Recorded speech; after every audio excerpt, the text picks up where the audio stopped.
This is The Download from Sounds Profitable, the most important news from this week and why it matters to people in the business of podcasting. I'm Newton Shuttlecotty. And I'm Gavin Gaddis. The Download is brought to you by Podscribe.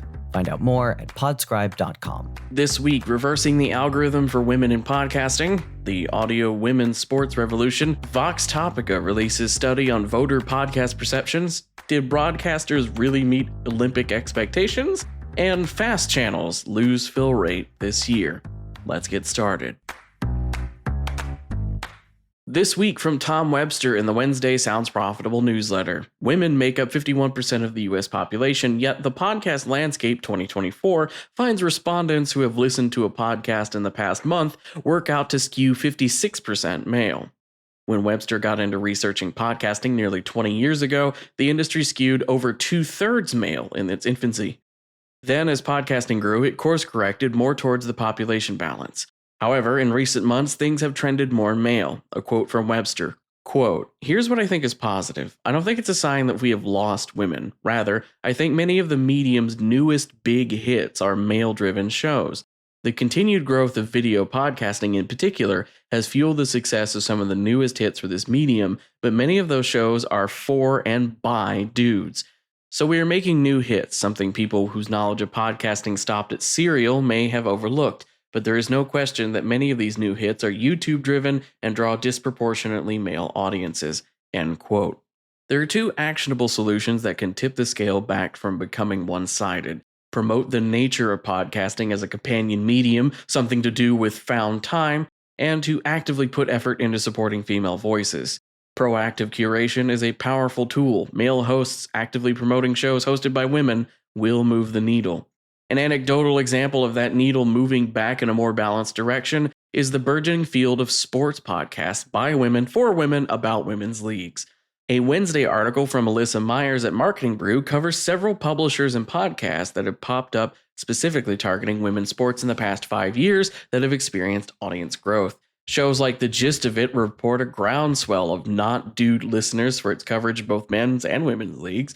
90% of their predominantly millennial and Gen Z audience identifies women or non-binary. The Athletic Women's Basketball Show has a 97% monthly download increase since March, with a 49% year-over-year increase in overall female audience. This Wednesday, Vox Topica published a report titled The Podcast Influence: The Listening Habits of Registered Voters. The study is built from an online survey of 683 self-identified registered American voters aged 18 and up, weighted to the most recent census data for the U.S. population's age and gender. Respondents were asked whether they listen to podcasts, how often, why they listen, and what they like or don't like about podcasts. Key findings include 63% agreeing podcasts change their opinions on issues or topics in the news. 85% of registered voters surveyed trust podcasts more than any other news and information source, including newspapers, TV, radio, and social media. A quote from Sounds Profitable's Tom Webster about the study, quote, "Podcast audiences naturally self-select for the shows and hosts that they trust, which makes these shows incredible vehicles to deliver the right message at the right time to exactly the right people." Vox Topica's survey offers further evidence that podcasting delivers a valuable, receptive audience, end quote.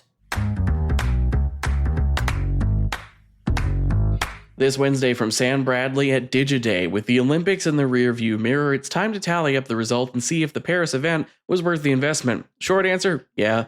The quote from the article, quote, "Dan Lovinger, president, advertising sales, NBC Sports Group, told Digiday in an email that the Paris Olympics were consumed in massive numbers, with a daily average of 30.4 million viewers across its various channels. The company secured a 60% increase in sales, resulting in $1.2 billion in ad revenue, its highest ever tally for the Olympic Games, and more than that brought in by the Tokyo and Rio Games combined." End quote.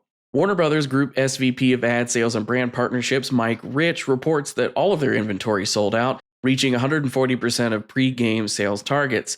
The games also enabled an uptick in accessibility and disability representation, with Channel 4 featuring the first deaf sports presenter on live TV in the UK. Also, during the Paralympics, 68% of the ads on Channel 4 had closed captions, compared to a normal average of 25%.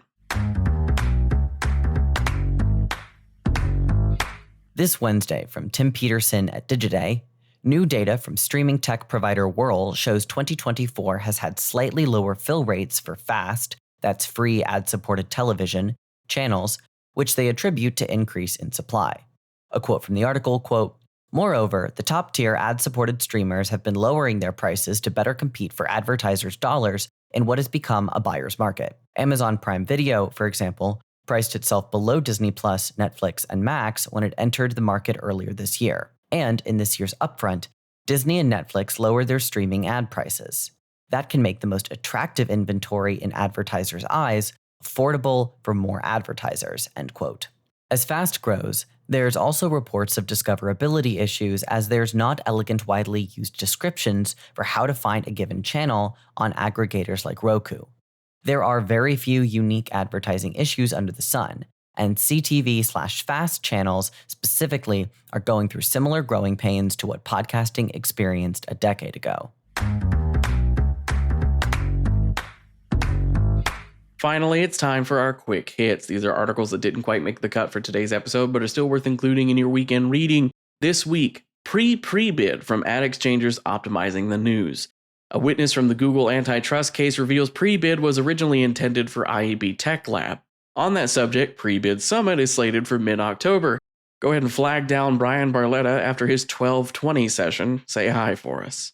Hype, giving fans a stake in boosting their favorite emerging creators by Jessica Locke. YouTube is debuting a new Hype system allowing viewers to vote on new videos from smaller creators in hopes they'll appear in a top 100 dashboard. Triton Digital publishes August Canada Podcast Ranker. The monthly ranker covers top movers and shakers in the country, including Hysterical from Wondery, jumping 67 spots. Top 5 international brands investing in Australian podcasts. ARN and Magellan AI team up to list the top international investors in Australian podcasting. And finally, Why You'll Get the Best of the BBC First on BBC Sounds by Mary Hugh.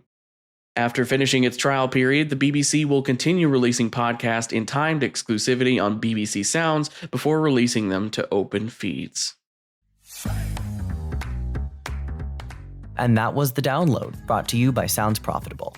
I know we went through today's stories fast, so be sure to check out the links to every article mentioned right in your podcast listening app or on the download section of soundsprofitable.com. And thank you for sticking with us as we bring you the top stories you might have missed from the past week. I'm Newton Shuttlecotty. And I'm Gavin Gaddis. Our producers are myself, Newton Shuttlecotty, Brian Barletta, and Tom Webster. Special thanks to Spreaker for hosting The Download, and special thanks to you for joining us. Robot. Download complete.